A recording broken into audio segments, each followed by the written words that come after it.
Σε προηγούμενα βίντεο έχω μιλήσει για τις δύο πρώτες επαναστάσεις δούλων που έλαβαν χώρα στη Σικελία και αποτέλεσαν μεγάλη έμπνευση για μια τρίτη πολύ μεγαλύτερη επανάσταση της οποίας ηγήθηκε ο ξακουστός Σπάρτακος.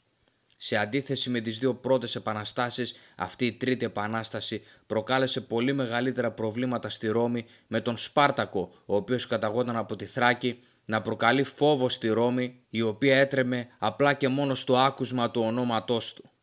Ακολουθώντας το παράδειγμα που έδωσε ο Εύνος στην πρώτη επανάσταση και ο Σάλβιος στη δεύτερη, ο Σπάρτακος, συγκεντρώνοντας και άλλους γενναίους δούλους, πολέμησε γενναία για 3 χρόνια για να κερδίσει την ελευθερία του. Οι δύο πρώτες επαναστάσεις περιορίστηκαν στη Σικελία, όπου υπήρχε μεγάλη συγκέντρωση δούλων, ωστόσο και σε όλη την Νότια Ιταλία υπήρχαν δεκάδες χιλιάδες δούλοι που επιζητούσαν την ελευθερία τους. Αυτοί οι δούλοι υπηρετούσαν σε κτήματα πλούσιων γεωκτημόνων, ενώ εκείνοι οι οποίοι είχαν κάποια στρατιωτική εμπειρία στέλνονταν σε λούντι, σε σχολές μονομάχων δηλαδή, για να εκπαιδευτούν περαιτέρω και να δώσουν μάχες στην αρένα για την ψυχαγωγία των Ρωμαίων. Μία από τις μεγαλύτερες σχολές μονομάχων βρισκόταν στην Κάποα και εκεί είναι που θα συναντήσουμε τον πρωταγωνιστή του σημερινού βίντεο, τον Σπάρτακο. Πώς έμοιαζε όμως μια τέτοια σχολή μονομάχων? Σύμφωνα με τις πηγές αλλά και τα αρχαιολογικά ευρήματα, γνωρίζουμε πως το κέντρο μιας τέτοιας σχολής το αποτελούσε μια αυλή στην οποία υπήρχε ένας υπαίθριος χώρος προπόνησης και μια αρένα. Σε μια πτέρυγα θα υπήρχαν οι προσωπικοί χώροι του ιδιοκτήτη της σχολής και κάποια άλλα δωμάτια της διοίκησης. Σε μια άλλη πτέρυγα θα υπήρχε ο στρατώνας, όπου και θα έμεναν οι περισσότεροι μονομάχοι, ενώ μια άλλη πτέρυγα θα φιλοξενούσε μονομάχους οι οποίοι βρίσκονταν σε υψηλότερο επίπεδο από τους υπόλοιπους. Τέλος, μια άλλη πτέρυγα θα περιελάμβανε χώρους όπως λουτρά, αίθουσες ανάρρωσης και γενικότερα βοηθητικές εγκαταστάσεις. Ο ιδιοκτήτης της σχολής λεγόταν Λάνιστα, ο οποίος ανάλογα με τις επιδόσεις και τη φήμη των μονομάχων του είχε και τα ανάλογα κέρδη. Γι' αυτό κάθε ιδιοκτήτης τέτοιας σχολής φρόντιζε πάντα να αγοράζει ή να βρίσκει τους καλύτερους δυνατούς μαχητές. Αυτό το πιστοποιεί και ο Κικέρον όταν συνεχάρει κάποιον ιδιοκτήτη μιας τέτοιας σχολής επειδή αγόρασε κάποιους πολύ καλούς μονομάχους, ισχυριζόμενος μάλιστα ότι οι συγκεκριμένοι μονομάχοι θα χρειάζονταν 2 μόνο μονομαχίες για να καλύψουν το κόστος αγοράς τους. Ας δούμε τώρα τι έπρεπε να κάνει κάποιος νεοσύλλεκτος μονομάχος με το που εντασσόταν στη σχολή. Καταρχήν, λέγεται ότι οι νεοσύλλεκτοι έδιναν έναν όρκο, το λεγόμενο Sacramentum. Σε αυτό τον όρκο, ο υποψήφιος μονομάχος δήλωνε ότι είναι έτοιμος να υπομείνει τα πάντα στην αρένα, από δυνατές γροθιές μέχρι το θάνατο με το ξύφος. Από εδώ και πέρα, το μονομάχο τον περίμενε σκληρή προπόνηση και γι' αυτό έπρεπε να είναι δυνατός σωματικά και νοητικά, να είναι αποφασισμένος και απόλυτα πειθαρχημένος και να έχει πάντοτε την νοοτροπία του νικητή. Εκτός αυτού όμως, ο μονομάχος πλέον δεν ήταν ελεύθερος πολίτης. Ανήκε στον αφέντη του, τον ιδιοκτήτη της σχολής στην οποία είχε ενταχθεί. Έτσι τώρα πλέον ο σκλάβος δεν διέφερε καθόλου από το μέχρι πρότινος ελεύθερο πολίτη που προσφέρθηκε θελοντικά να γίνει μονομάχος. Μέσα στη σχολή όλοι ήταν ίσοι όσον αφορά τα δικαιώματα και όλοι είχαν ένα σκοπό, να γίνουν καλύτεροι και να νικάνε στην αρένα.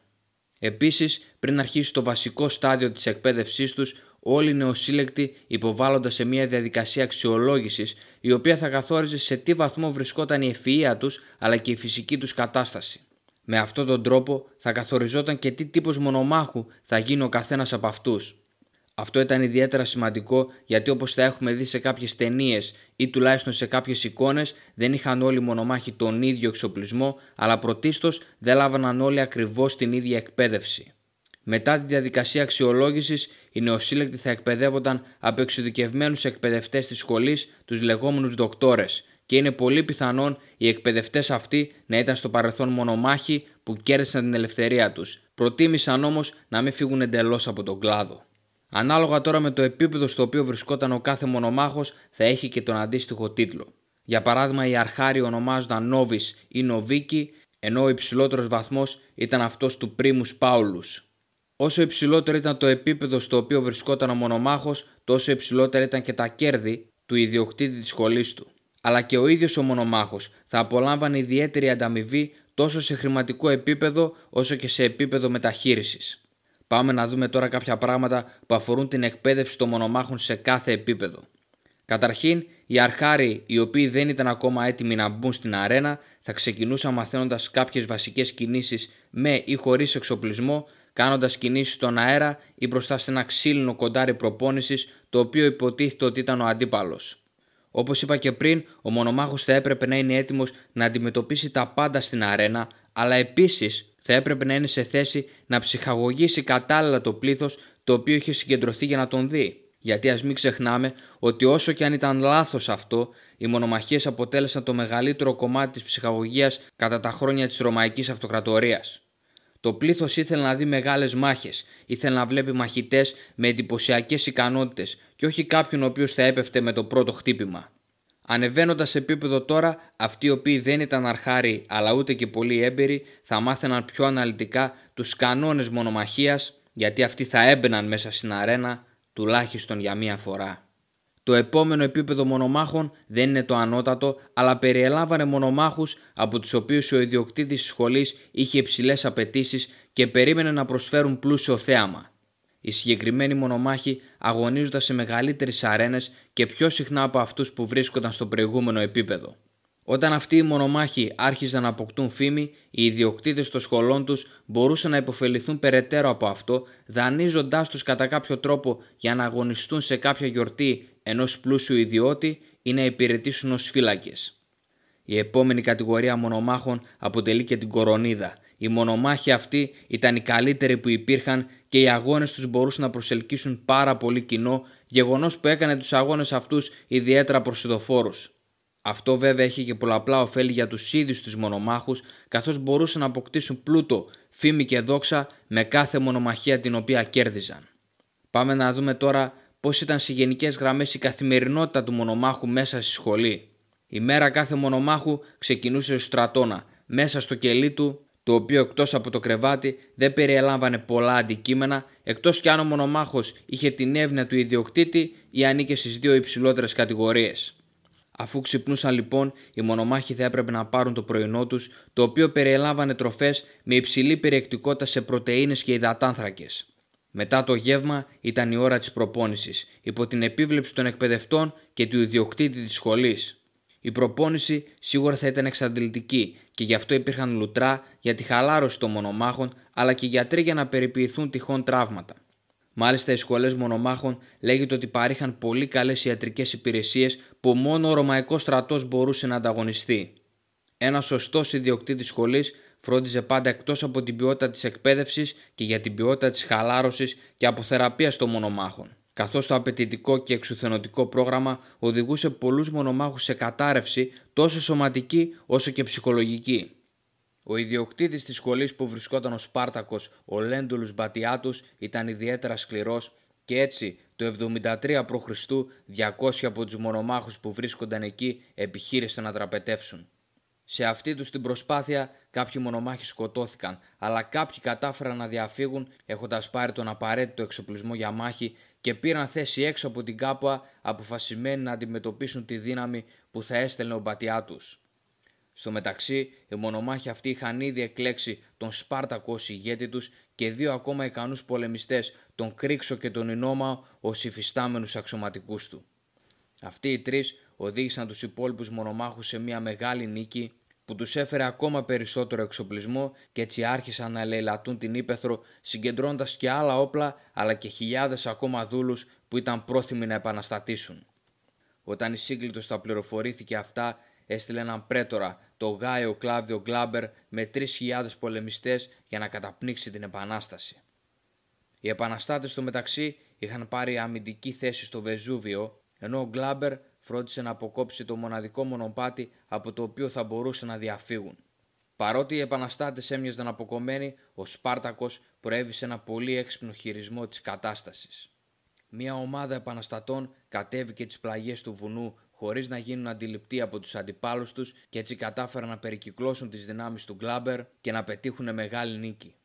Μετά και από αυτή την επιτυχία, ο Σπάρτακος, αυτός ο γενναίος και ικανός πολεμιστής από τη Θράκη, άρχισε να συγκεντρώνει χιλιάδες δούλους, οι οποίοι εναπόθεταν σε αυτόν τις ελπίδες τους για ελευθερία.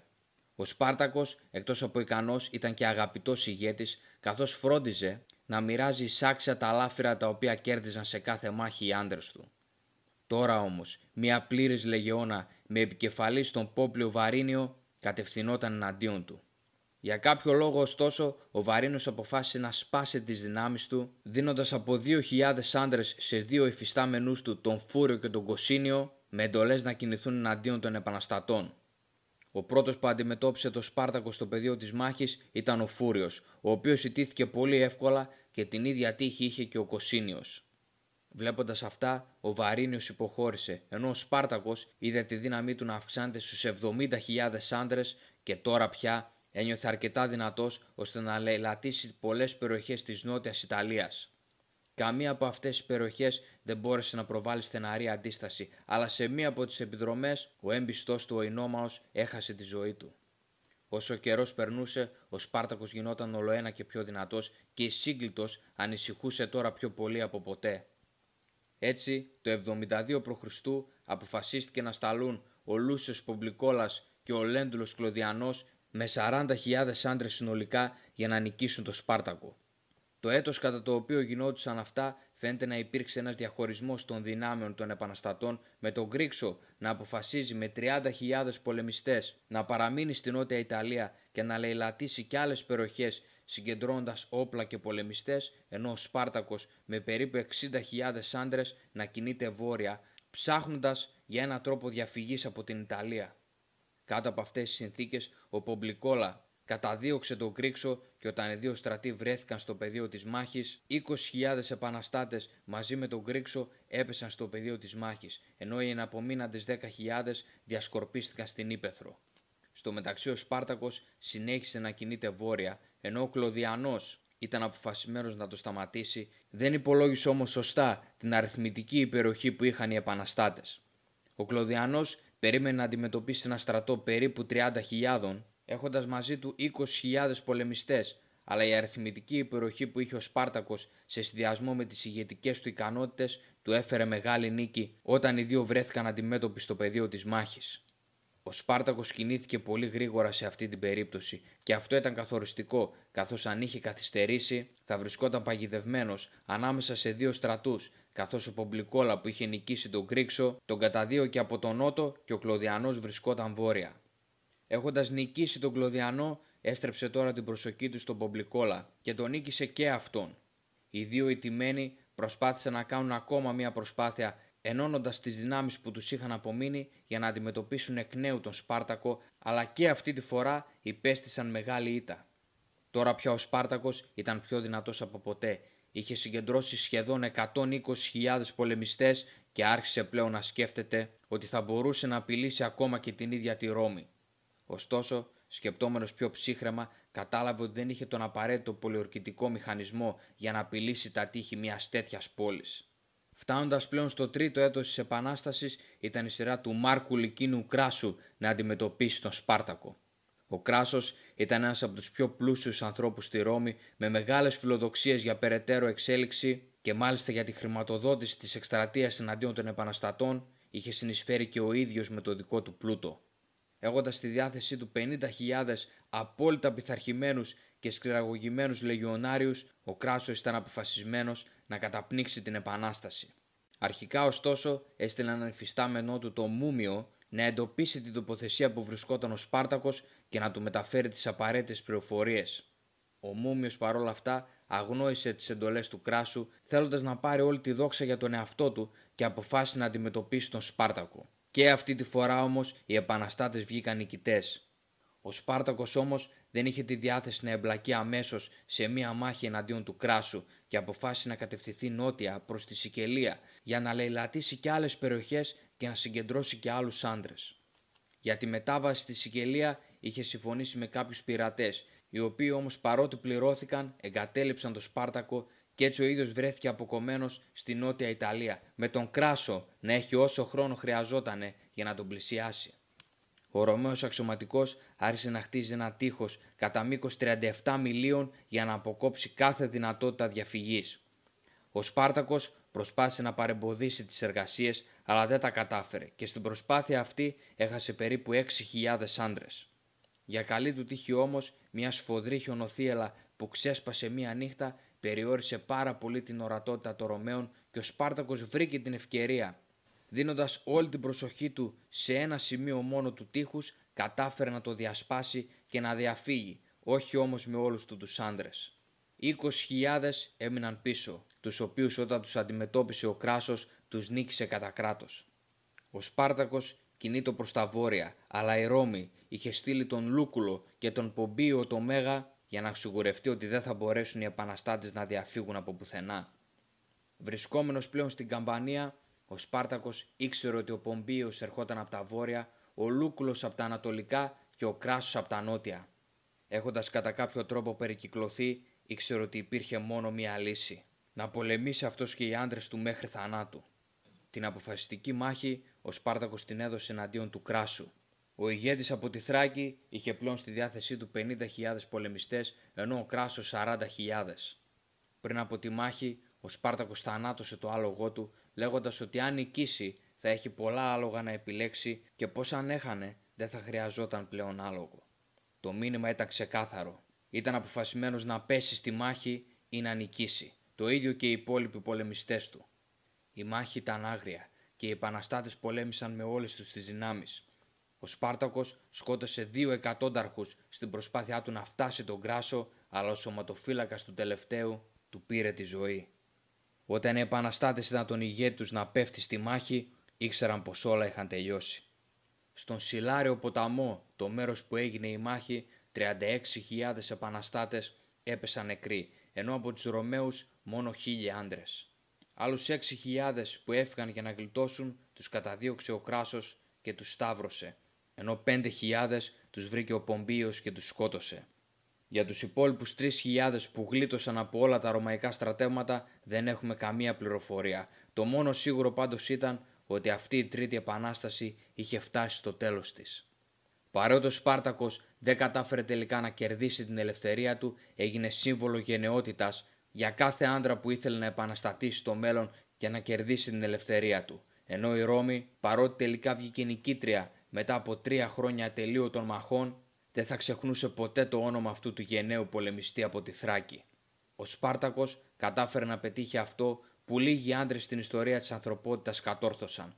Έκανε τη Ρώμη να τρέμει απλά και μόνο στο άκουσμα του ονόματός του. Αν σας άρεσε αυτό το βίντεο, μην ξεχάσετε να δώσετε ένα like και να το κοινοποιήσετε. Πατήστε το κουμπάκι που λέει εγγραφή και το καμπανάκι για τις ειδοποιήσεις για να μην χάνετε κανένα από τα επόμενα βίντεο. Ευχαριστώ πάρα πολύ που είδατε αυτό το βίντεο. Τα λέμε στο επόμενο. Να είστε όλοι καλά.